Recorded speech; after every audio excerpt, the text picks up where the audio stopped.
बुझाए, ठंडक लाए, सबको भाए जीरा सिप। MTH का जलजीरा जीरा सिप। जीरा सिप, असली रिफ्रेशिंग, असली स्वाद, असली मजा। MTH।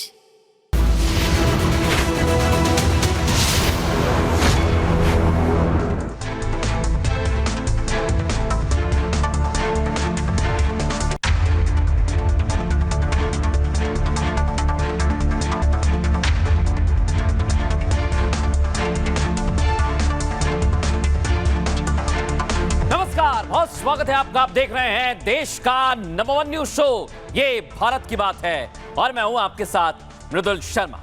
उम्मीद करते हैं आप सभी सेहतमंद होंगे और बहुत बहुत फिट होंगे। आज खबरों में आपके लिए क्या है खास, कौन सी बड़ी और महत्वपूर्ण खबरें हैं, आइए जानते हैं।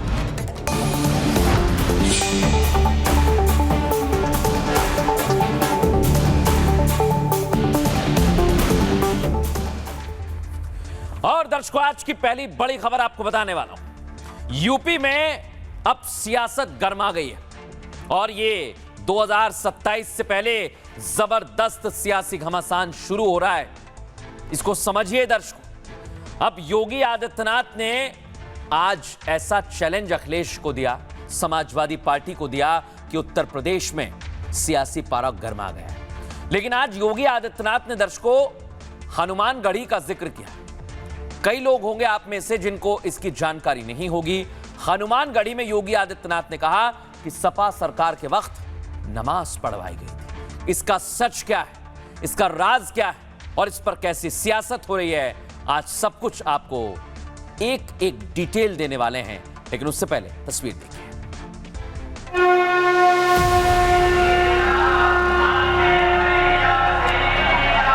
समाजवादी पार्टी और कांग्रेस के लोगों ने मंदिर निर्माण में बाधा खड़ी की, राम के नाम पर प्रश्न खड़ा करने का प्रयास किया, राम भक्तों पर गोलियां चलाए, अयोध्या के नाम पे पहचान का संकट खड़ा किया। फिर डबल इंजन की सरकार आई, भगवान राम का भव्य मंदिर का निर्माण हो गया, कोई रोक नहीं पाया।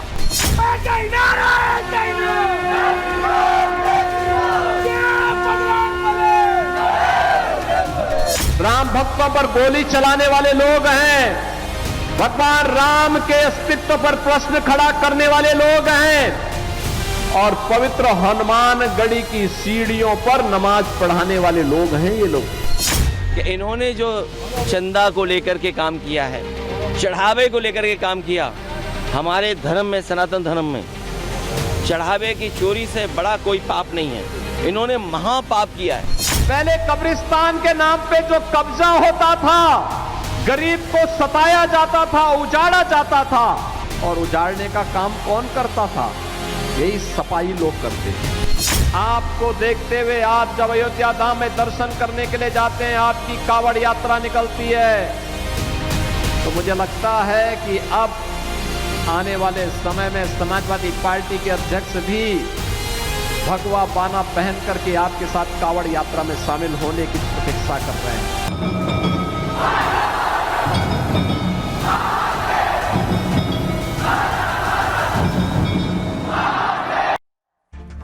देखा दर्शकों आपने, ये हमले यूं ही नहीं हुए, इसके पीछे का इतिहास आज आपको बताऊंगा तो आप भी कहेंगे ऐसा भी होता है क्या।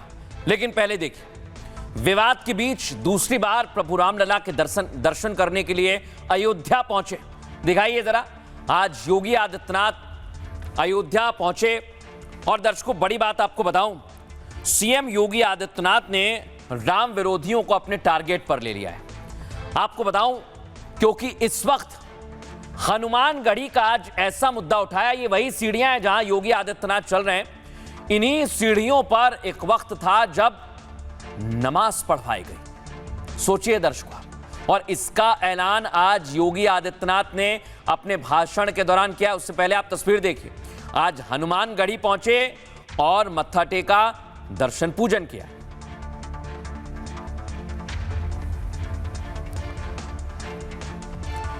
लेकिन आज योगी आदित्यनाथ ने मंच से जो कहा, उसने सबको हैरान कर दिया। सुनवाइए जरा। जो ये लोग आस्था की बात करते हैं, याद करो ना इन्होंने तो हमारी पवित्र हनुमानगढ़ी में इन्होंने तो वहां नमाज भी पढ़वाने का काम किया था। आप सोचो, कल्पना करिए, क्या कोई जामा मस्जिद में कभी हनुमान चालीसा का पाठ कर पाएगा क्या? लेकिन दर्शकों इधर देखिए, अखिलेश यादव जो सनातन के पथ पर चलने लगे, कल उन्होंने कहा था सनातन ही समाजवाद है, एक नई परिभाषा लाए थे, अभी मुक्तेश्वरानंद के पास पहुंचे। लेकिन आज योगी आदित्यनाथ ने सनातन पथ पर चलने से पहले अखिलेश यादव को कुछ चैलेंज दिए हैं, उसके बारे में मैं आपको आगे जानकारी दूंगा। लेकिन उससे पहले दोनों तस्वीर देखिए। अब आ जाइए दर्शकों, इधर अलग अलग जगह पर साजिश भी शुरू हो गई, उसकी तस्वीर आपको दिखा रहा हूं। ये झारखंड की तस्वीर है, जमशेदपुर की। अब राम मंदिर को बदनाम करने की कोशिश की जा रही है। दिखाइए जरा इस तस्वीर को, फुल फ्रेम दिखाइए।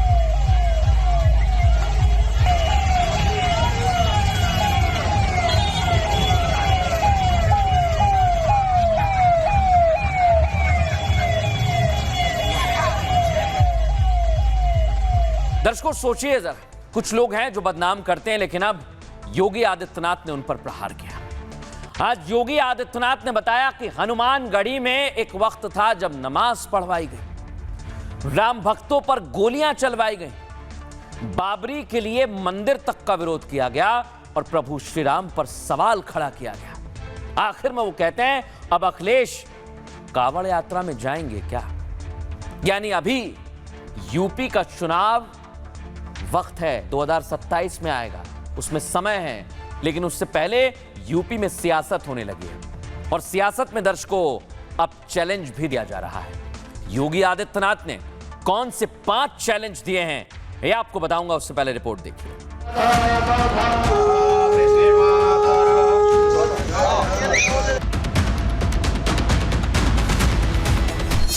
सनातनी को समाजवाद बताने वाली पार्टी राम मंदिर का ढांचा बदलना चाहती थी। नया सीईओ तैनात किया जाएगा तो इसको किस तरीके से देख लूं? सांचा नहीं, पूरा ढांचा बदलना चाहिए। सांचा नहीं, पूरा ढांचा बदलना चाहिए। उस खून के दाग को सियासी चोले से मिटाना चाहती थी, जिसके खतरे खतरे में एक एक राम भक्त के तप और तपस्या। लेकिन योगी ने तो आज एक और खुलासा कर दिया जो यूपी के चुनावी पिच पर सबसे लेटेस्ट है। राम भक्तों पर गोली चलाने वाले लोग हैं, भगवान राम के अस्तित्व पर प्रश्न खड़ा करने वाले लोग हैं और पवित्र हनुमानगढ़ी की सीढ़ियों पर नमाज पढ़ाने वाले लोग हैं ये लोग। अभी अखिलेश यादव ठीक से सनातनी भी नहीं बन पाए थे कि उनके मत्थे समाजवादी पार्टी सरकार की कारस्तानी का ठप्पा लग गया। दावा किया गया कि जो गजनवी नहीं कर पाया वो 22 साल पहले अयोध्या में हुआ। हिंदुओं के उस पवित्र स्थल को साजिशन निशाना बनाया गया जहां करोड़ों राम भक्त आज भी मत्था टेकते हैं, प्रभु राम के दर्शन से पहले हनुमान जी की इजाजत लेते हैं। नमाजवादी पार्टी है, इसके द्वारा जो किए गए घृणित महापाप, उस पापों का प्रक्षालन नहीं कर पाएगा। आपने इतना बड़ा पाप किया है कि भगवान राम क्षमा करने वाले नहीं हैं। चाहे जितनी गंदी राजनीति करो, हनुमान जी महाराज क्षमा करने वाले नहीं हैं। लेकिन बिना इजाजत नमाज वाली साजिश अब यूपी की सियासत का सबसे हॉट टॉपिक बन गई है। 80% को साधने की कोशिश करने वाले 20 पर सिमटने लगे हैं, क्योंकि तय है योगी एक भी राम विरोधी को छोड़ने वाले नहीं हैं। आइए अब दर्शकों मैं आपको बताता हूं योगी आदित्यनाथ ने आज किसका जिक्र किया है। योगी आदित्यनाथ ने आज जो जिक्र किया वो दर्शकों चौंकाने वाला है। आइए आपको बताते हैं। यूपी में राम मंदिर के इर्द गिर्द पूरी सियासत घूमने लगी है। अखिलेश यादव सनातनी ही समाजवादी को लेकर नया नारा लेकर आ गए। राम मंदिर में चढ़ावा चोरी को बीजेपी से जोड़ने की कोशिश कर रहे हैं, लेकिन सीएम योगी ने इस चुनावी एजेंडे को एक झटके में फेल कर दिया। इस बार सीएम योगी ने अयोध्या में नमाज का चैप्टर खोल दिया और दर्शकों इसे लेकर वो क्या कहते हैं सुनवाता हूं आपको। लोग आस्था की बात करते हैं, याद करो ना, इन्होंने तो हमारी पवित्र हनुमानगढ़ी में इन्होंने तो वहां नमाज भी पढ़वाने का काम किया था। आप आप सोचो, कल्पना करिए, क्या कोई जामा मस्जिद में कभी हनुमान चालीसा का पाठ कर पाएगा? क्या सरकारें करवा पाएंगी? क्या समाजवादी पार्टी और कांग्रेस करवा पाएगी? अगर नहीं करा पाएगी तो ये पाप क्यों करवाया गया था? अयोध्या में हनुमानगढ़ी की सीढ़ियों पर नमाज पढ़वाने का पाप क्यों करवाया गया था? सोचिए दर्शकों, ये साजिश की जा रही है और ये साजिश भी रुकने वाली नहीं है दर्शकों, लेकिन इस पर अब सियासत भी खूब हो रही है। दिखाइए जरा, सपा सरकार में हनुमानगढ़ी में रिवाज बदला गया दर्शकों, और ये आरोप लगने लगा है, लेकिन उसकी तस्वीर आपको दिखा रहा हूं। हनुमानगढ़ी में बड़ी संख्या में भक्त पहुंचते हैं।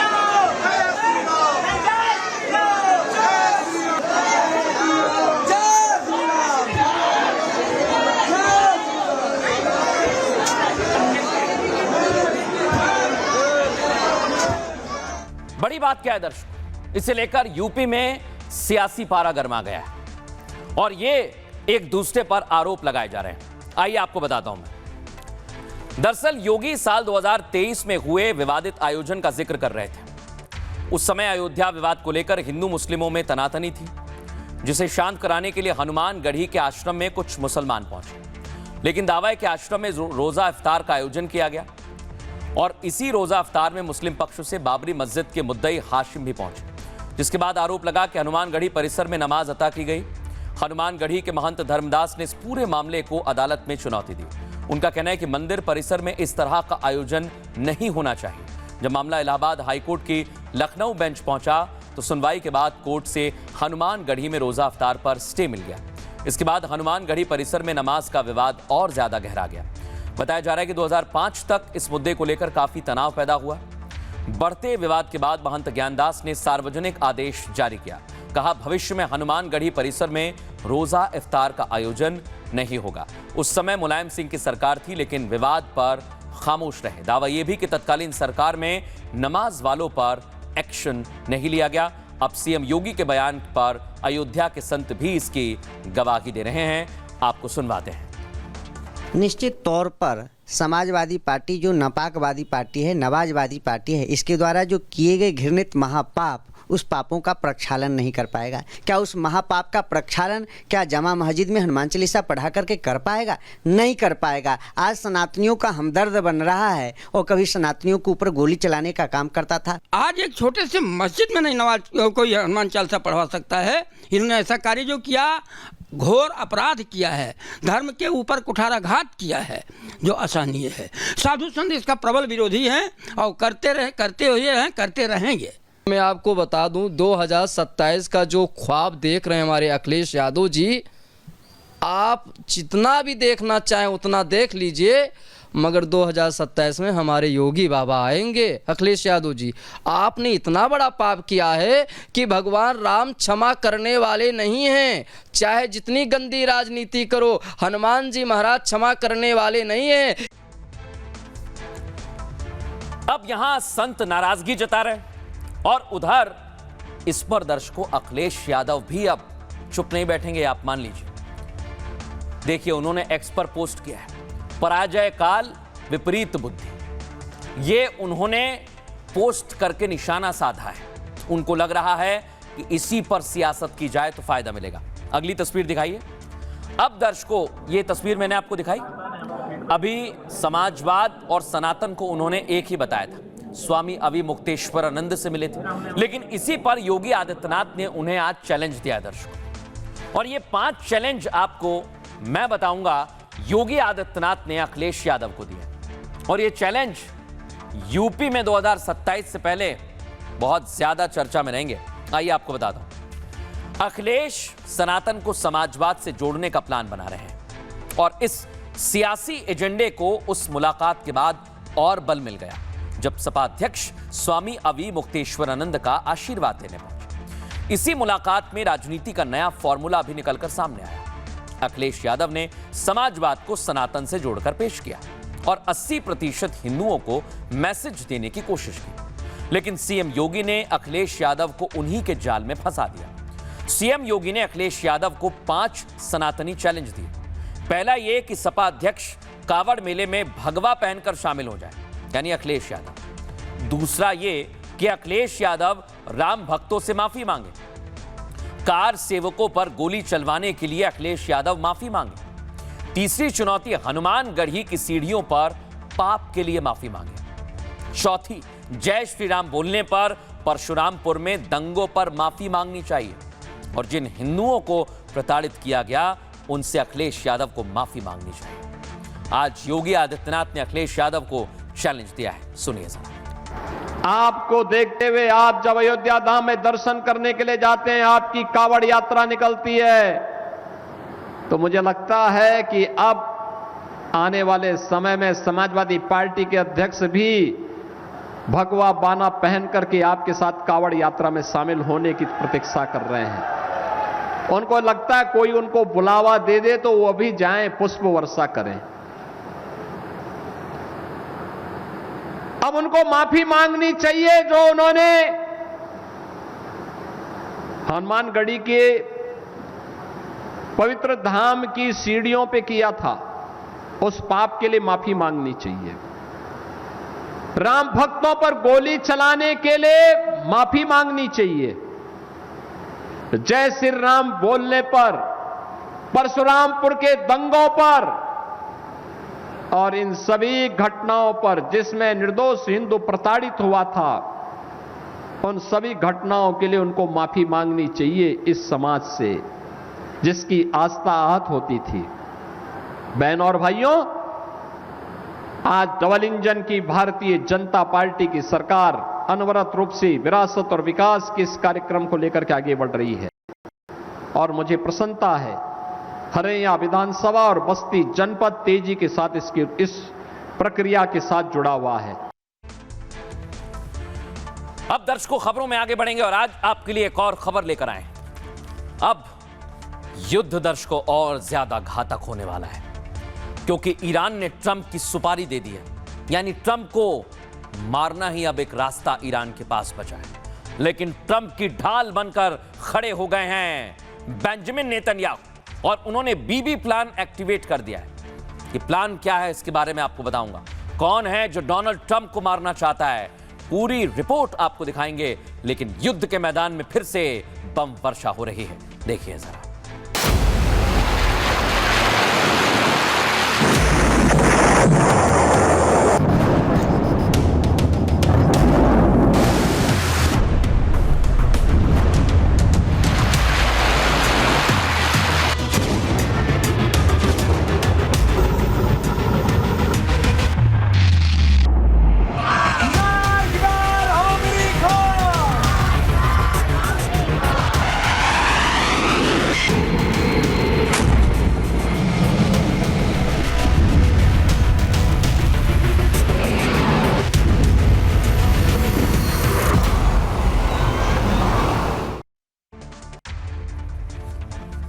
दर्शकों, अभी तो सिर्फ और सिर्फ ईरान को अपने लिए एक ही सबसे बड़ा खतरा दिखता है और वो है डोनाल्ड ट्रंप। इसलिए डोनाल्ड ट्रंप ने इजराइल को फ्री हैंड दे दिया और अब युद्ध में इजराइल की एंट्री हो गई। दर्शकों देखिए अब इजराइल कैसे धमाके कर रहा है, सुनवाइए जरा।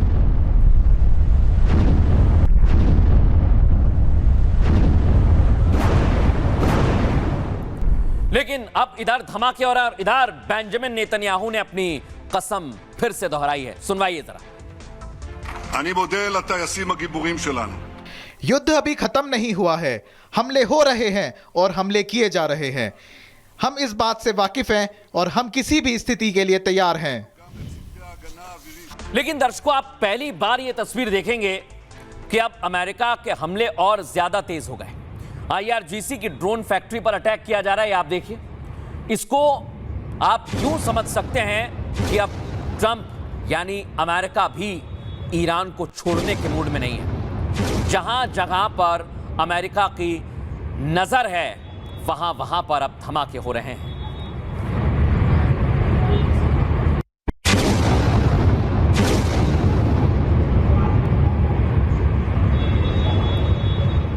अब दर्शकों मैं आपको एक और तस्वीर दिखाता हूं। यह तस्वीर बड़ी खास है।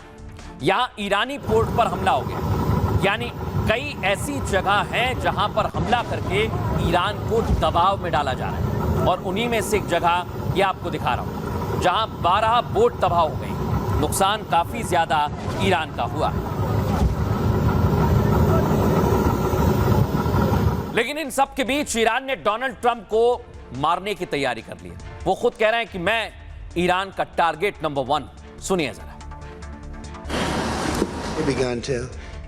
वे अमेरिकी नेता यानी मुझे हटाना चाहते हैं। मैं उनकी हर सूची में शामिल हूं। मैंने आज सुबह देखा कि मैं उनकी हर सूची में हूं। वे अमेरिकी नेता यानी मुझे हटाना चाहते हैं। मैं उनकी हर सूची में शामिल हूं।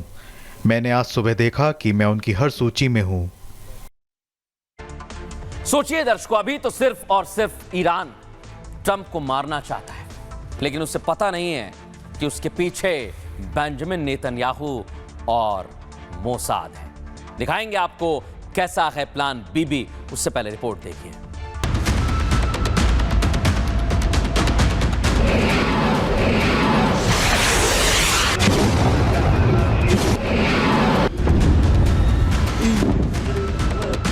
खलीफा के जनाजे से निकली ट्रंप की सुपारी ईरान में तबाही का कारण बन गई है। ट्रंप के इशारे पर यूएस नेवी ने इतने बम मारे कि पूरा इलाका धुआं धुआं हो गया। एक तरफ ट्रंप का तांडव, दूसरी तरफ जंग में इजराइल की एंट्री। ईरान में प्लान बीबी एक्टिव हो गया है, जिसका एक ही टारगेट है, मुल्ला रिजीम का खात्मा। לצוותי הקרקע, החימוש והתחזוקה המסורים שלנו בחיל האוויר. הם עבדו מסביב לשעון, ותודתנו גם לצוותי ההגנה האווירית. यानी खलीफा के सुपुर्दे खाक होते ही ईरान का खेल खत्म करने वाली जंग शुरू हो गई है। वो अलग बात है कि इस बार ईरान ने जहाजों पर हमला कर खुद अपनी मौत चुनी है।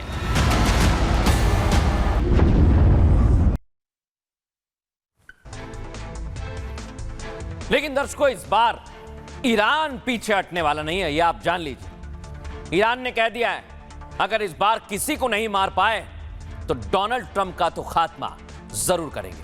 देखिए आप, डोनाल्ड ट्रंप के खात्मे की प्रैक्टिस चल रही है। डोनाल्ड ट्रंप को गोली मारने की तैयारी है। ईरान में तीसरे दिन भी इधर अमेरिका के हमले जारी रहे। 3 दिन में यूएस ने 200 से ज्यादा ठिकानों पर हमला किया। दर्शक, अमेरिका के हमले के लिए सबसे बड़ी वजह है ट्रंप का गुस्सा, इसलिए हमले और ज्यादा तेज हो गए। गुस्से की वजह ईरान की वो साजिश है दर्शकों, जिसमें डोनाल्ड ट्रंप को टारगेट पर लिया गया है। खुफिया रिपोर्ट्स में दावा है कि ईरान ने डोनाल्ड ट्रंप की सुपारी निकाली है। ट्रंप को मारने की ये नई साजिश ईरान की नई लीडरशिप ने रची, यानी मुस्तफा खामनेई ने। रिपोर्ट में यह भी दावा किया गया दर्शकों कि टॉप अमेरिकी अफसर भी ईरान के यानी IRGC के टारगेट पर है। इजरायली एजेंसी मोसाद ने इस साजिश का पर्दाफाश किया है। खबर तो यह भी है, इसके बाद डोनाल्ड ट्रंप ने खुद को ईरान का टारगेट नंबर 1 बताया। डोनाल्ड ट्रंप ने कहा ये यानी ईरान दुष्ट और बीमार लोग हैं। वो कहते हैं हमें इस कैंसर यानी ईरान को जड़ से उखाड़ फेंकना ही होगा। ट्रंप की हत्या की साजिश के बाद CIA का सर्विलांस काफी ज्यादा तेज हो गया है। दुनिया भर में ऐसे लोगों पर नजर रखी जा रही है जिन्होंने हमले की चर्चा की। ट्रंप के कत्ल की साजिश वाले खुलासे के बाद ईरान पर हमले काफी ज्यादा तेज हो गए। पहली बार अमेरिका सीधे ईरानी सिविल इंफ्रास्ट्रक्चर को टारगेट पर ले रहा है, और इसका सीधा मतलब यह दर्शकों, अगर अमेरिका ईरान को नुकसान पहुंचाएगा तो ईरान के लिए अब इस युद्ध से बाहर आना बहुत मुश्किल होगा। सुनिए डोनाल्ड ट्रंप क्या कहते हैं। वे अमेरिकी नेता यानी मुझे हटाना चाहते हैं। मैं उनकी हर सूची में शामिल हूं। मैंने आज सुबह देखा कि मैं उनकी हर सूची में हूं। और अब तक मुझे लगता है कि मैं थोड़ा भाग्यशाली रहा हूँ, लेकिन शायद यह ज़्यादा देर न चले। ये दुष्ट बीमार लोग हैं और हमें इस कैंसर को जड़ से उखाड़ फेंकना होगा। इस कैंसर को आप जानते हैं कि क्या करना चाहिए। आपको कैंसर को शुरुआती अवस्था में ही जड़ से उखाड़ फेंकना होगा और यही मेरी राय है। लेकिन दर्शकों, ये पहला मौका नहीं है जब डोनाल्ड ट्रंप कह रहे हैं कि उनकी जान को खतरा है। इसके पहले युद्ध के बीचों बीच उन पर हमला हुआ है। पहले तो आप देखिए, जुलाई 2024 में यह हमला हुआ था, तब इलेक्शन के बीच हमला हुआ था, और अभी अप्रैल 2026 यानी अप्रैल 2026 में डोनाल्ड ट्रंप पर अटैक हुआ था। तो क्या यह अटैक ईरान ने करवाया था? इसके पीछे ईरान है? ये सवाल खड़ा हो रहा है दर्शकों, क्योंकि ईरान डोनाल्ड ट्रंप को छोड़ने के मूड में दिखता नहीं है। सुनिए जरा इस पर एक्सपर्ट्स क्या कहते हैं। वॉल स्ट्रीट और CNN की रिपोर्ट्स के मुताबिक मोसाद ने सही टाइम पे CIA और इंटेलिजेंस एजेंसीज को खबर दी और बताया कि फला दिन और फला तरीके से ये प्लॉट रचा गया है कि डोनाल्ड ट्रंप को मार गिराया जाएगा, और उस पर एक्शन करते हुए उसको नाकाम कर दिया गया। यही कारण था कि डोनाल्ड ट्रंप ने तुरंत जो है सीज फायर का और ये जो पीस प्लान था वो एकदम से कैंसिल किया। पिछले 3-4 दिनों से हम देख रहे हैं कि कैसे अटैक हो रहे हैं, और अगर ऐसा करने की ईरान कोशिश करता है तो ना सिर्फ भयंकर तरीके से उसको अमेरिका की तरफ से जो है एक अटैक आएगा, बल्कि पूरे अंतर्राष्ट्रीय स्तर पे भी आर्थिक और कूटनीतिक तरीके से बिल्कुल अलग हो जाएगा। और साथ ही साथ जितने भी ईरान के अंदर जो इनके सीक्रेट सेंटर्स हैं या इनके खुफिया इनके जो तंत्र हैं या फिर इनके जो मुख्य लीडर्स हैं, उनको किसी भी हालत में अमेरिका छोड़ेगा नहीं। अब दर्शकों, इस पर नजर है इजराइल की, यानी इजराइल अमेरिका और डोनाल्ड ट्रंप दोनों को बचाना चाहता है। और आपको ये बताऊं, जब ईरान कामयाब नहीं हुआ तो सिर्फ ट्रंप का पुतला जला रहा है। अभी पुतले पर प्रैक्टिस कर रहे थे, अब पुतला जला रहे हैं। दिखाइए जरा इसे, कागज का ट्रंप बनाकर जला दिया है।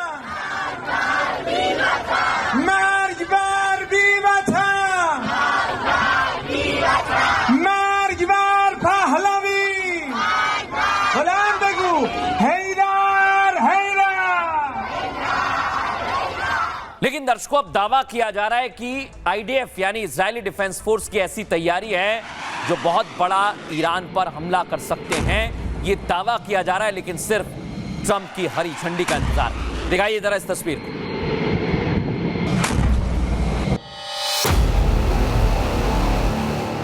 अब इधर बेंजामिन नेतन्याहू की तैयारी और उधर आप देखिए दर्शकों, ईरान का शिप जो है अब अमेरिका के निशाने पर आ गया है।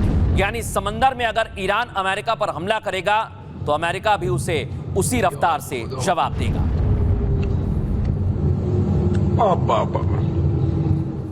अब मैं आपको दो तस्वीर दिखाता हूं। इधर अमेरिका समंदर में ईरान को घेर रहा है और इधर इजराइल ईरान पर हमला कर रहा है, यह दावा किया गया।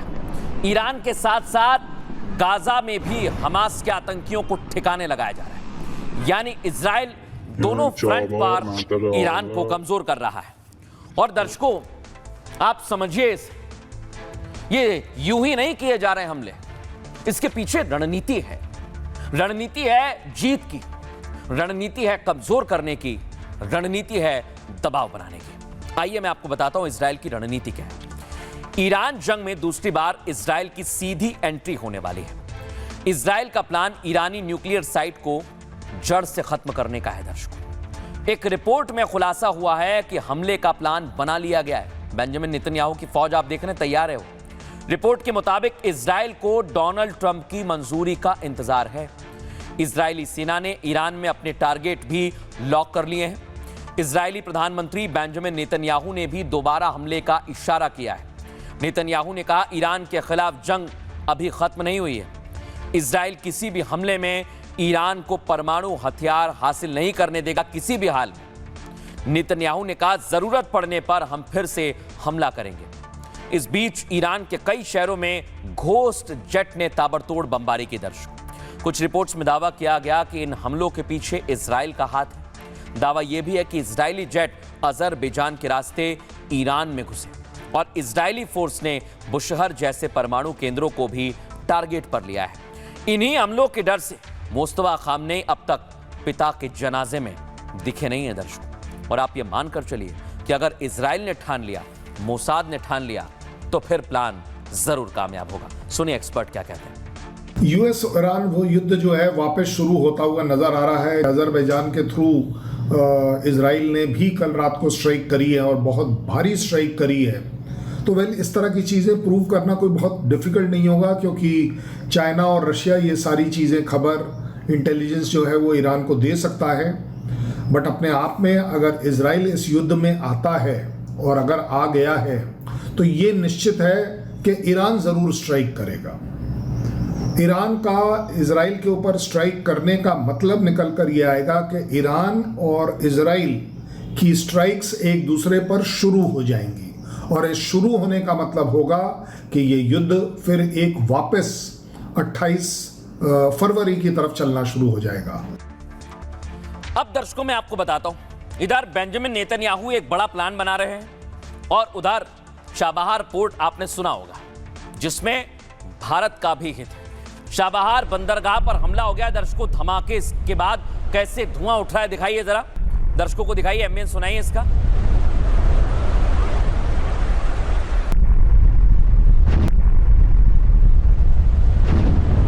दर्शकों ये बहुत बड़ी खबर है आपके लिए।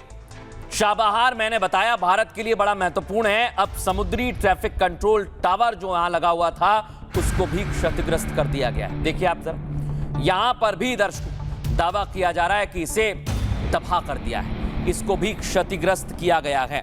अब मैं आपको एक और तस्वीर दिखाता हूं। इधर चाबहार पर हमला हुआ, उधर ईरान ने पलटवार किया, लेकिन दावा किया जा रहा है कि ईरान का पलटवार फेल हो गया क्योंकि जॉर्डन में सभी मिसाइलों को इंटरसेप्ट कर लिया गया है।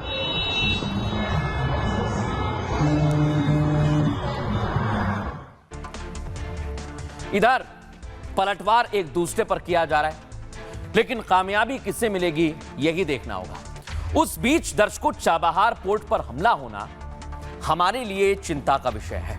क्यों है दर्शकों, मैं आपको बताता हूं। पहली बार अमेरिका ने ईरान के चाबहार पोर्ट पर हमला किया। चाबहार के बुनियादी ढांचे पर हमला भारत के लिए भी बड़ा आर्थिक धक्का है। चाबहार पोर्ट भारत की सबसे महत्वपूर्ण पश्चिमी कनेक्टिविटी परियोजना है। दर्शकों समझिए इसे ध्यान से, सुनिए जरा। यह पोर्ट भारत को अफगानिस्तान और मध्य एशिया पहुंचने का सीधा रास्ता देता है। भारत ने चाबहार के विकास और संचालन में भारी निवेश किया, मतलब पैसा दिया। भारत ने पोर्ट, टर्मिनल और कनेक्टिविटी तीनों पर करोड़ों डॉलर खर्च किए हैं। 2003 में आपको बताऊं, भारत ने ईरान के साथ मिलकर इस प्रोजेक्ट पर काम शुरू किया। चाबहार पोर्ट भारत के लिए पाकिस्तान को बाईपास करने वाला रास्ता है।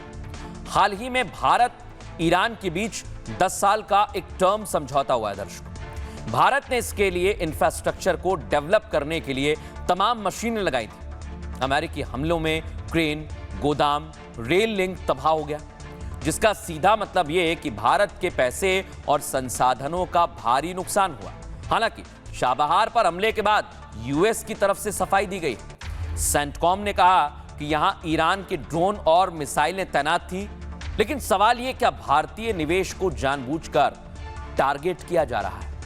क्योंकि अगर चाबहार पर हमला होता है, इसके बाद युद्ध और ज्यादा भड़केगा। दर्शकों सुनिए एक्सपर्ट क्या कहते हैं। 2016 में इंडिया, अफगानिस्तान और ईरान इन्होंने एक एग्रीमेंट साइन किया चाबहार पोर्ट को डेवलप करने का और उसको उपयोग में लाने का। चाबहार पोर्ट एक कंपोनेंट है international north south transport corridor from Russia to India. Chabahar एक डीप वाटर पोर्ट है गल्फ ऑफ ओमान में और डायरेक्टली इंडियन ओशन में खुलता है, और इसके जो जेटीज हैं उनके पियर्स पर और कंट्रोल टावर पर अमेरिका ने हमला किया। इमीडिएट तो कोई नुकसान नहीं है, लेकिन लॉन्ग टर्म में ये भारत के लिए एक बड़ी समस्या बन सकता है, और अमेरिका ने एक तीर से 3 निशाने साधे हैं, अफगानिस्तान, ईरान और इंडिया। आइए दर्शकों आपको मैं बताता हूं मैं कि कैसे अब समंदर में जंग और ज्यादा तेज हो रही। मैंने कहा ना जंग भड़केगी, वही हो रहा है। दिखाइए जरा तस्वीर, आप देखिए। ईरान और अमेरिका समंदर में अपनी वर्चस्व की लड़ाई को लेकर भिड़ गए, और ऐसे भिड़े हैं कि अब बचने का कोई रास्ता नहीं है। एक की जीत और एक की हार पक्की मानी है दर्शक। अब मैं आपको बताता हूं कि जंग की सबसे बड़ी वजह क्या बन गया। यूरेनियम तो पीछे छूट गया, अब तो स्ट्रेट ऑफ हॉर्मूज पर कहा जा रहा है कि ये हॉर्मूज मेरा है, अमेरिका कह रहा है कि हमारा है, ईरान कह रहा है कि इसे हमसे कोई छीन नहीं सकता है। अब यही एक दूसरे पर दावा किया जा रहा है और इसीलिए हमले किए जा रहे हैं।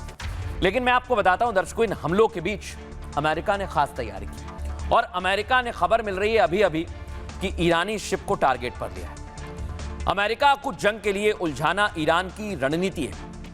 जंग की वजह 7 जुलाई को स्ट्रेट ऑफ हॉर्मूज में जहाजों पर हमला है दर्शकों। दरअसल शांति समझौते के ट्रैप में ईरान नहीं फंसा, वो वक्त के पहले समझ गया। समझौते के तहत ओमान के पास से एक नया स्ट्रेट ऑफ हॉर्मूज रूट बनाने की तैयारी थी।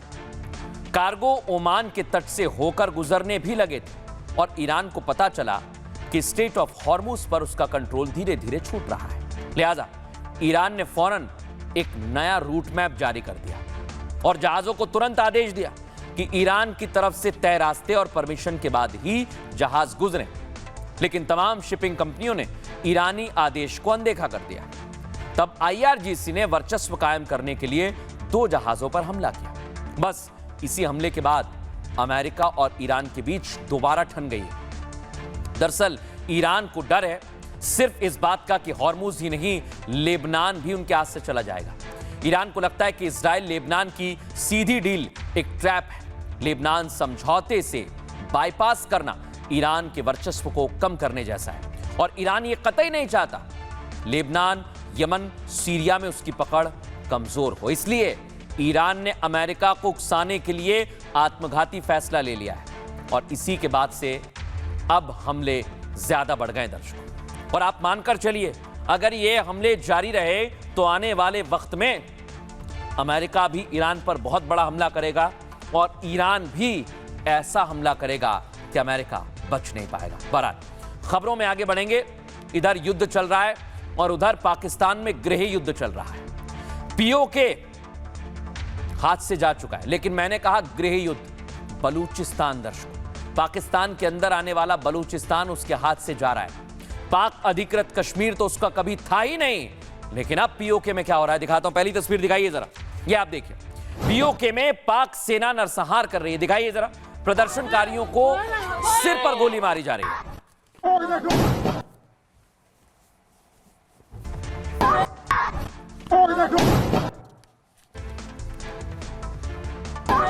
अब दर्शकों में एक और तस्वीर दिखाता हूं आपको। मुनीर की सेना रॉकेट लॉन्चर से हमला कर रही है। मूव कीजिए जरा से, अगली तस्वीर दिखाइए, अगली तस्वीर दिखाइए, मूव कीजिए जरा से। ये आप देखिए, सेना की गोलीबारी में प्रदर्शनकारी भी घायल हो गए। फुल फ्रेम दिखाइए इस तस्वीर को।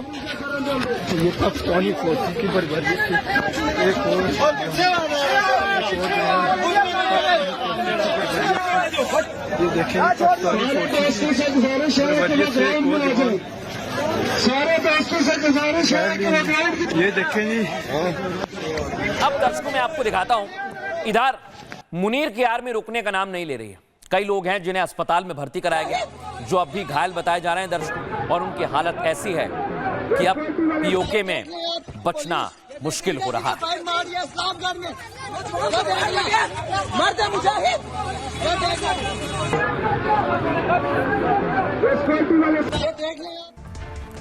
लेकिन दर्शकों वहां पर आवाज अब भी नहीं रुक रही है।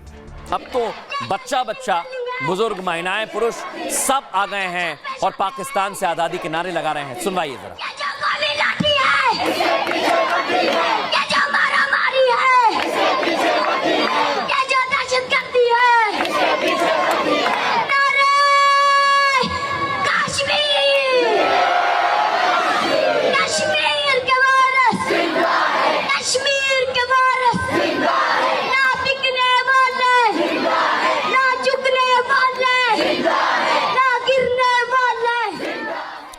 अब दर्शकों एक दावा किया जा रहा है, ये एक लड़की है जो मुनीर को उसकी सच्चाई बता रही है। सुनवाइए जरा। तो इसलिए हमारे पास एक है कश्मीर का हिस्सा, आजाद कश्मीर, लेकिन वो बहुत छोटा है। अब जम्मू कश्मीर जो है वो बहुत बड़ा है और इंडिया पहले से बहुत बड़ा है। तो इसलिए मैं बोलूँगी कि वो लोग हमें जम्मू कश्मीर भी दे रहे। लेकिन वो तो हमें नहीं देते, वो तो कहते हैं कि जम्मू एंड कश्मीर हमारा है, उल्टा आप हमें आज़ाद कश्मीर भी दे दें।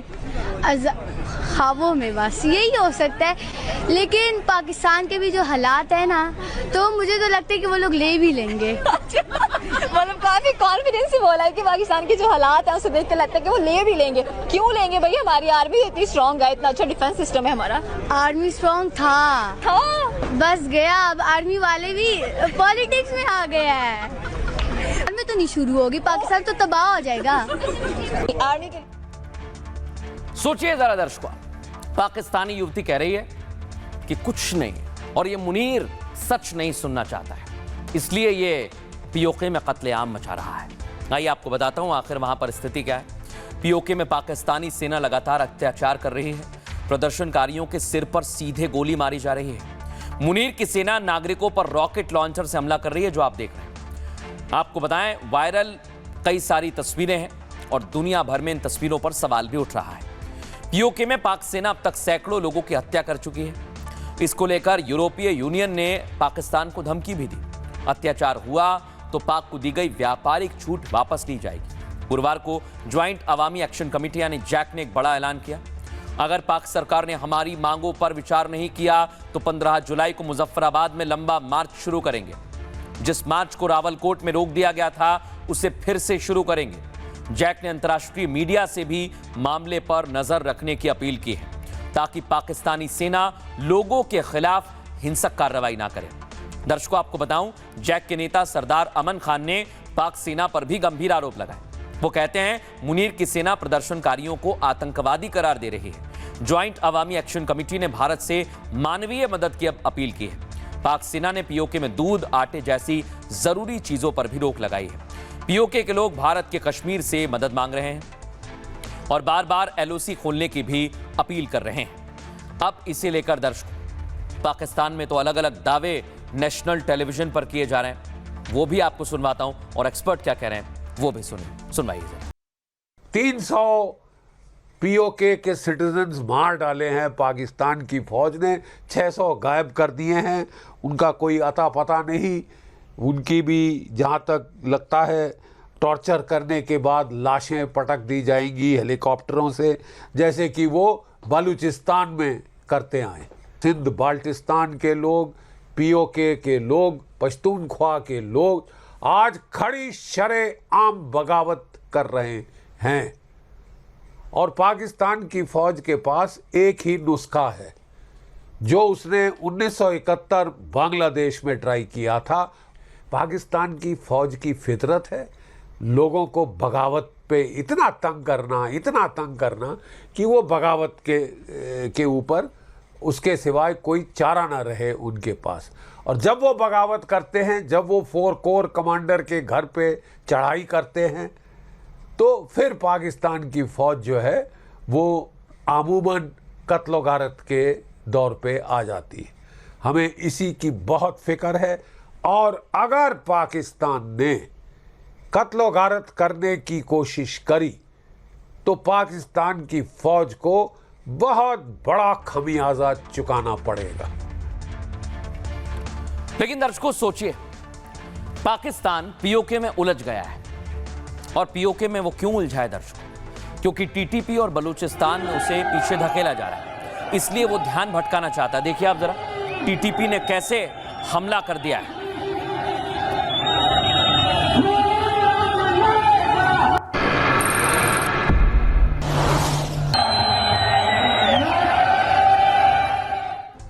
इधर दर्शकों एक और तस्वीर दिखाता हूं। बलूचिस्तान में जबरदस्त तैयारी है पाक सेना को सबक सिखाने की। दिखाइए जरा इस तस्वीर को।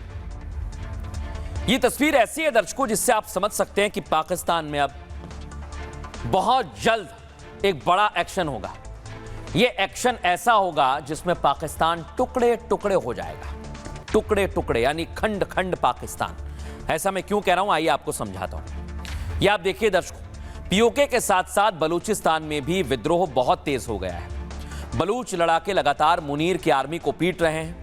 खबर यह कि पिछले 4 दिनों में बलूचिस्तान में 3 बड़े हमले किए गए, जिनमें 38 पाकिस्तानी सुरक्षा कर्मियों की मौत हुई है। हमले में 4 बलूच नागरिक भी मारे गए हैं। बलूचों के हमले के बाद कई मोर्चों पर पाक सेना को पीछे हटना पड़ा। बलूचिस्तान की मानवाधिकार कार्रवाई और कार्यकर्ताएं जो सामने आ रही हैं, उसमें से एक है महरंग बलूच। उन्हें उम्र कैद की सजा सुनाई गई। पाकिस्तान की कोर्ट ने बंद सुनवाई के दौरान उम्र कैद की सजा सुनाई दी। कोर्ट भी बंद था दर्शकों। इसके बाद बलूचिस्तान में विद्रोह और ज्यादा भड़का। बलूच लड़ाके लगातार मुनीर की सेना पर हमले करने लगे। बलूचिस्तान में जारी हमले को लेकर पाकिस्तान ने अब तालिबान पर आरोप लगाया। पाक सेना तालिबान पर बलूच लड़ाकों को शरण देने का आरोप लगा रही है और बलूचिस्तान की सीमा ईरान और अफगानिस्तान से लगती है दर्शकों। पाक सेना का आरोप है कि हमले के बाद बलूच लड़ाके अफगानिस्तान में छिप जाते हैं और बलूचों के हमले के बाद खैबर पख्तूनख्वा में भी पाक सेना पर हमला हुआ है, वो रुका नहीं है। शहबाज शरीफ ने इन हमलों के पीछे बाहरी ताकतों का हाथ बताया है। कहा कि बाहरी ताकतें आतंकियों की मदद करती हैं, उन्हें मदद मुहैया करा रहे हैं और इनसे बचना होगा। लेकिन दर्शकों, ये पाकिस्तान के टूटने की सिर्फ शुरुआत है। सुनिए जरा। पूरी कौम इस वक्त अफवाज पाकिस्तान लॉ इन्फोर्सिंग एजेंसी के साथ पूरी तरह खड़ी है और दिन रात अल्लाह ताला के हुजूर सजदा रेज़ है कि ये कुर्बानियाँ जल्द से जल्द अपना रंग लाएंगी और दहशतगर्दी का खात्मा होगा। इसमें कोई शक नहीं कि इस फितने में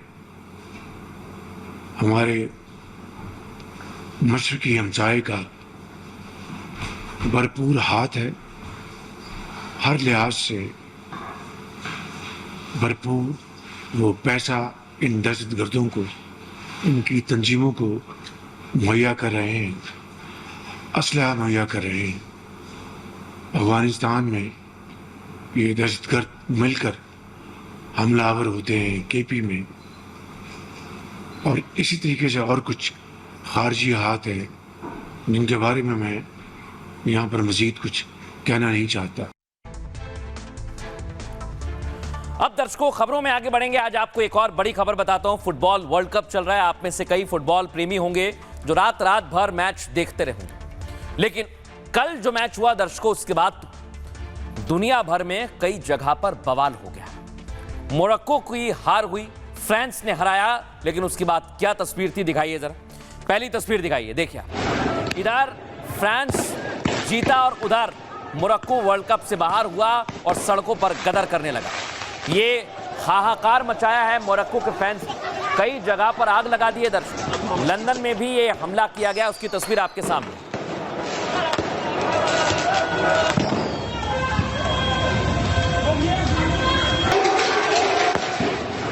अब आपको पेरिस की एक और तस्वीर दिखा रहे हैं, लंदन की और तस्वीर दिखा रहे हैं। ये देखिए आप, दोनों तस्वीर आपके सामने। लंदन में भी बवाल हो रहा है, पेरिस में भी बवाल हो रहा है। दिखाइए जरा फुल फ्रेम।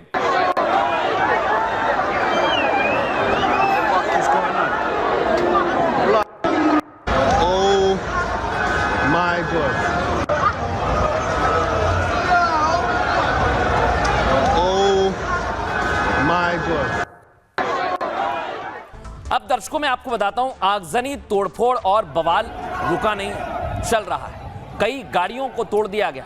ये देख रहे हैं आप, बस स्टॉप को तोड़ दिया गया। फुल फ्रेम दिखाइए इस तस्वीर को जरा।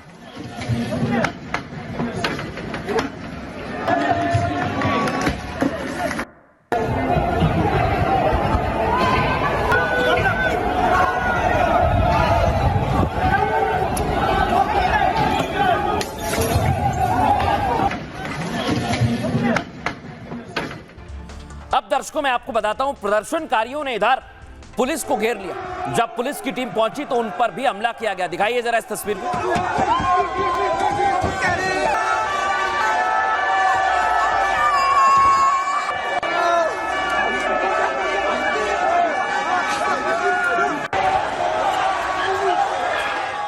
हालांकि दर्शकों, जब ज्यादा हंगामा हुआ तो पुलिस ने भी मोर्चा संभाला और प्रदर्शनकारियों को खदेड़ने की कोशिश की। दिखाइए जरा इसमें।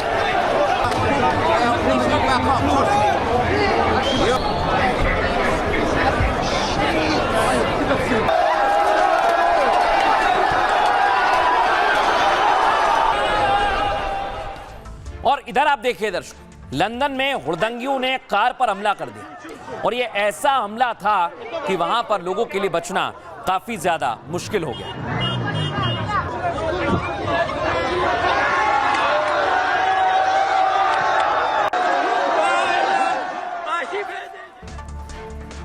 दर्शकों, एक के बाद एक अलग अलग शहरों में यह हमला हो रहा था, लेकिन आपने सोचा कि इसकी वजह क्या है? क्या एक मैच में हार के बाद आप दुकान जला देंगे, गाड़ियां जला देंगे, लोगों को मारेंगे, पीटेंगे? सवाल दुनिया भर में यही पूछा गया कि मोरक्को के फैंस को हुआ क्या, ये आप देखिए। FIFA world cup quarter final में फ्रांस ने मोरक्को को 2-0 से हराया। दर्शकों, आपको बताएं, इस हार के साथ ही मोरक्को फीफा वर्ल्ड कप से बाहर हो गए। इसके बाद वही हुआ जो अक्सर मोरक्को के फैंस लगातार करते हैं। स्टेडियम में मैच खत्म होते ही सड़कों पर दंगे शुरू हो गए। मैच अमेरिका में हो रहा था, मुकाबला फ्रांस और मोरक्को के बीच था, लेकिन बड़ा बवाल हुआ 5000 किलोमीटर दूर लंदन में। दर्शकों, यहां फीफा से बाहर होने का गुस्सा मोरक्को के फैंस ने सड़कों पर उतर कर दिया। पत्थरबाजी हुई, पुलिस पर बोतलें फेंकी गईं, बैरिकेड तोड़ दिए गए। इतना ही नहीं, फ्रांस की राजधानी पेरिस में खूब बवाल हुआ। दर्शकों, तोड़फोड़ की घटना सामने आई, हालात बिगड़ते चले गए, जिसमें कई पुलिसकर्मी घायल हो गए। ये पहली बार नहीं है जब मोरक्को का मैच बवाल की वजह बना हो। मोरक्को में मुस्लिम आबादी देश की कुल जनसंख्या का लगभग 99% है। दर्शकों, मोरक्को मूल रूप से बड़ी आबादी फ्रांस में भी रहती है, मोरक्को के लोग रहते हैं। बेल्जियम, नीदरलैंड और ब्रिटेन में भी मोरक्को के लोग रहते हैं। इससे पहले 2022 में बेल्जियम और मोरक्को के बीच मैच हुआ था, उसके बाद भारी बवाल हुआ। 2022 में फ्रांस और मोरक्को के मैच के बाद खूब हंगामा हुआ था, यानी मोरक्को को अगर कोई हराएगा तो वो देश जलाएंगे। सुनिए एक्सपर्ट क्या कहते हैं। ये जो हिंसा और अराजकता है वो ऐसे तत्वों के द्वारा की गई है जो कि रेडिकलाइज्ड हैं, जो कि चरमपंथी हैं और जिनकी की जो सोच आतंक परस्त दिखाई देती है। एक रेडिकल इस्लामिस्ट सोच के तहत ऐसे जो तत्व हैं वो लगातार यूरोपीय देशों में अराजकता और हिंसा का वातावरण पैदा करते हैं। अब दर्शकों, एक ऐसी खबर दिखाने वाला हूं जिससे आपका न्याय व्यवस्था में थोड़ा विश्वास बढ़ेगा दर्शकों, क्योंकि फैसला बहुत बड़ा है दर्शकों और इसकी जानकारी आपको होनी चाहिए। ये वो जल्लाद है जिसको मात्र 40 दिन में फांसी की सजा हुई है। दर्शकों, इसने किया क्या था, दिखाइए जरा पहली तस्वीर। दरअसल आरव नाम का एक बच्चा दर्शकों, जिसको ये बहुत पीटता है, देख रहे हैं आप, ये तस्वीरें विचलित कर सकती है। फुल फ्रेम दिखाइए। ये इस बच्चे को इतना पीटता है कि मौके पर वो बच्चा दम तोड़ देता है। दर्शकों, मात्र 1.5 साल का मासूम जिसे पटक पटक कर ये मारने लगता है, इतना मारता है उस बालक को कि उसकी मृत्यु हो जाती है। दर्शकों, देखा आपने, इसीलिए हम इसे जल्लाद कह रहे हैं, क्योंकि इसने जो कृत्य किया उसकी सजा इसे फांसी दी गई है। आपने देखा वो तस्वीर, हमने तो ब्लर की थी दर्शकों, लेकिन इसी व्यक्ति ने, यही है वो जिसने उस बच्चे को पटक पटक कर मार दिया, मौत के घाट उतार दिया। दिखाइए जरा अगली तस्वीर। ये आप देखिए, 30 मई 2026 को इसने वारदात को अंजाम दिया और उसके ठीक 40 दिन बाद 10 जुलाई को इसको फांसी की सजा सुनाई गई है। 30 मई के बाद 10 जुलाई। अगली तस्वीर दिखाऊं आपको मैं। यहां आज रिपब्लिक भारत ने इससे सवाल भी क्या, सुनवाइए जरा हमारे सहयोगी की रिपोर्ट।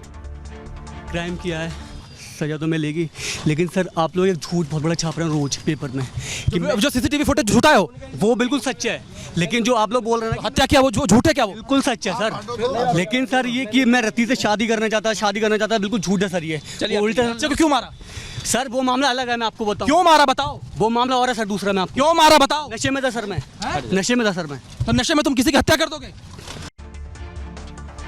ना जाने इसे किससे शादी करनी थी, इस तरह की बातें भी आई दर्शकों। ये कह रहा है झूठ है, लेकिन बड़े अच्छे से बता रहा है कि मैं नशे में था तो मैंने बच्चे को मौत के घाट उतार दिया। लेकिन दर्शकों, इससे सजा कैसी हुई है आपको बताता हूं। फिरोजाबाद से 30 मई को दिल दहला देने वाली घटना सामने आई थी। 1.5 साल के मासूम आरव को सड़क पर पटक पटक कर मार दिया था। आरोपी ने ठीक 40 दिन पहले 30 मई को वारदात को अंजाम दिया था। अब 10 जुलाई को यानी ठीक 40 दिन बाद आरोपी को फांसी की सजा मिली। फिरोजाबाद जिला जज ने आरोपी जितेंद्र पाठक को फांसी की सजा सुनाई है। इस मामले में पुलिस ने भी मात्र 6 दिन में अपनी चार्जशीट दाखिल की थी। सभी साक्ष्यों और गवाहों के आधार पर जिला कोर्ट ने यह ऐतिहासिक फैसला सुनाया है। कोर्ट ने जब फैसला सुनाया तो आरोपी अदालत के भीतर खुद को थप्पड़ मारने लगा, रोने लगा और यह दिखावा करने लगा कि उसने मासूम आरव की मौत का पश्चाताप है। हालांकि आरोपी ने कबूल किया कि वो वारदात के वक्त नशे में था। घटना का सीसीटीवी भी हमने आपको दिखाया, जिसमें मासूम को वो 8 बार उठाकर पटकता है और देखा जा सकता है दर्शकों, इसमें आरोपी पड़ोसियों के आते ही कुछ ना होने का नाटक भी करता है। यही नहीं, जो पश्चाताप का ढोंग कर रहा था वो सीसीटीवी अगर नहीं होता तो दर्शकों पकड़ में ही नहीं आता। हालांकि इसे लेकर परिवार वाले क्या कह रहे हैं, वकील क्या कह रहे हैं, सुनिए जरा। करेंगे क्या सजा आरोपी को?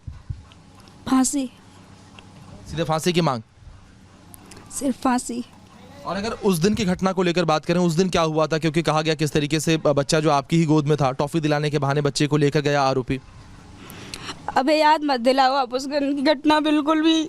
मैं उत्तर प्रदेश की सरकार की तरफ से एवं जनमानस में ये संदेश भी जाए, उसमें बधाई के पात्र हैं सब लोग। अच्छा निर्णय आया है, मृत्यु दंड का निर्णय आया, माननीय जनपद न्यायाधीश महोदय की अदालत ने किया है और समाज में संदेश भी जाएगा, अगर इस तरह का कोई अमानवीय विभत्स कृत्य करता है उसे निश्चित रूप से सजा दी जाएगी माननीय न्यायालय से, और मृत्यु दंड से कम कोई सजा हो नहीं सकती थी, वो सजा पूरे जब एविडेंसेस हुए हैं तो कोर्ट ने आज इस प्रकरण में जितेंद्र पाठक जो इस प्रकरण का अभियुक्त है, इसको सेंटेंस टू डेथ कोर्ट ने करार दिया है। और इस प्रकरण में जितनी भी पुलिस की टीम है और कोर्ट का मैं बहुत बहुत धन्यवाद देना चाहूंगा। अब दर्शकों खबरों में आगे बढ़ेंगे और रोज की तरह आपके काम की खबर आज भी आपके लिए लेकर आए हैं। काम की खबर यह है दर्शकों कि जो आप फोन चलाते हैं उसमें सिम लगती है, उसमें नेटवर्क होता है, लेकिन अब बीएसएनएल ने एक बहुत बड़ा कमाल कर दिया है। बीएसएनएल दर्शकों सैटेलाइट फोन लेकर आ रहा है, यानी बिना सिम वाला फोन, बिना सिम के बात हो सकेगी। दिखाइए जरा तस्वीर। नेटवर्क नहीं आता कई जगह पर दर्शकों, पहाड़ों में हमने देखा है, कई लोग इससे परेशान होते हैं, लेकिन बीएसएनएल ने अब सैटेलाइट फोन लॉन्च कर लिया है और ये डायरेक्ट सैटेलाइट से चलेगा। अगली तस्वीर दिखाइए, मूव कीजिए इसे। लेकिन दर्शकों आपको खबर बताऊं, ये फोन आईफोन से भी महंगा होगा। ये देखिए जरा, उसको दिखाइए जरा फुल फ्रेम। दावा किया जा रहा है कि यही वो फोन है, कुछ इसी तरह का दिखेगा, लेकिन इसमें कोई सिम नहीं रहेगी, ये बिना सिम के चलेगा। कई जगह पर जहां नेटवर्क नहीं आता है वहां पर दिखाई देगा। लेकिन आपको एक बड़ी और महत्वपूर्ण जानकारी दे दें, अगर आप पहाड़ों में इस फोन को देखना चाहते हैं, लेना चाहते हैं, तो आपको परमिशन लेनी होगी।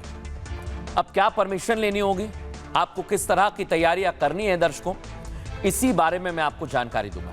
ये फोन आपको कितने का मिलेगा, ये सैटेलाइट फोन क्या आप भी ले सकते हैं, और इसमें अगर सिम नहीं लगेगी तो ये फिर चलेगा कैसे, ये काम कैसे करेगा, लोगों से बात कैसे करेंगे आप लोग। आइए आपको बताता हूं।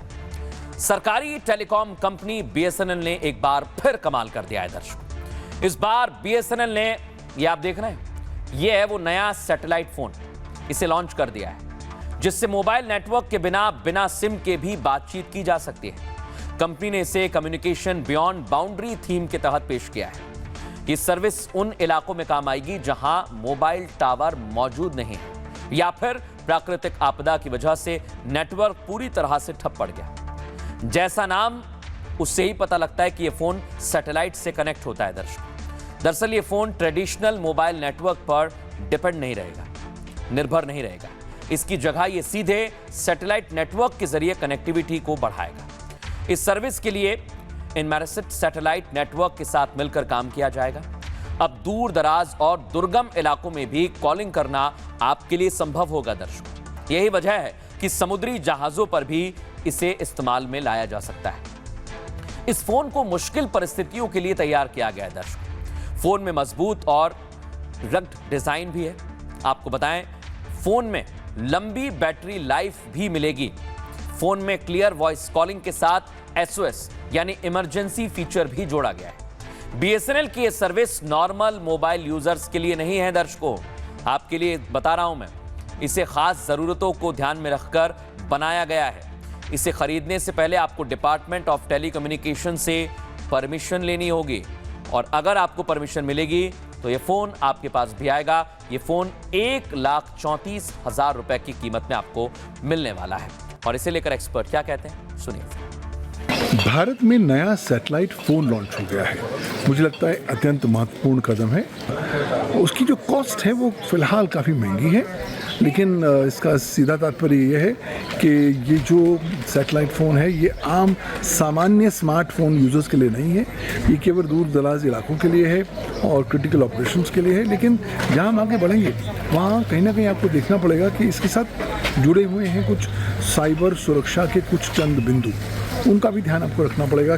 और सबसे महत्वपूर्ण बात कि आपको कुछ ऐसे भी सावधानियां बरतनी पड़ेंगी जिसके माध्यम से आप अपनी लोकेशन को जहां तक हो सके सुरक्षित करने का प्रयास कर सकें।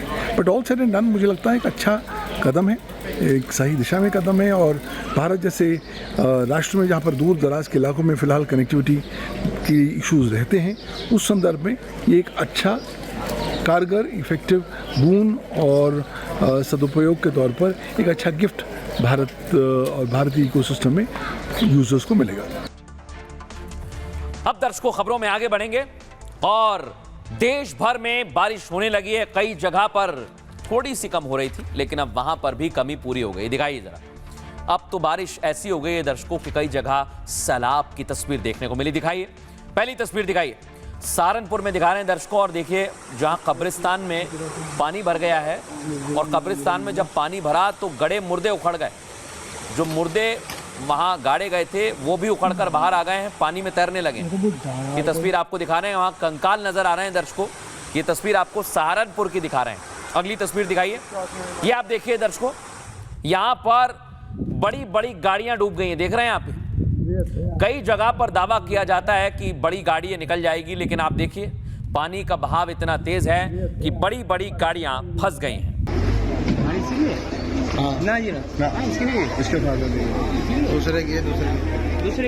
अब दर्शकों एक और तस्वीर दिखाता हूं, ये आप देखिए, ये है दिल्ली एनसीआर का क्षेत्र गुरुग्राम। यहां पर बारिश की वजह से इतना बड़ा गड्ढा हो गया कि एक शख्स बाइक सहित इसमें गिर गया। देख रहे हैं आप, दिखाइए जरा इसे कैसे बाहर निकाला गया। ये आमतौर पर रोजाना की तरह अपने ऑफिस से काम से जा रहा था और इसी दौरान बाइक सहित गड्ढे में गया। इसकी बाइक और ये खुद पूरा गड्ढे में डूब गया था, लेकिन बामुश्किल इसे बाहर निकाला गया।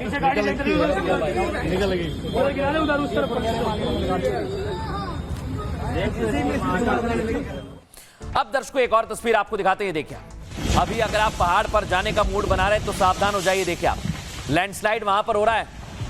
ये कुल्लू हिमाचल की तस्वीर आपको दिखा रहे हैं। लैंडस्लाइड की वजह से कई जगह पर यातायात प्रभावित हुआ है। और जानकारी आपको दे दें, कई गांव का शहरों से संपर्क भी टूट गया है।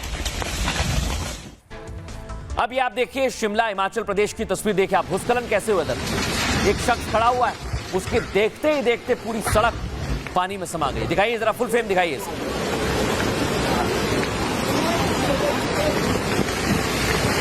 ओ भाई, ओ भाई,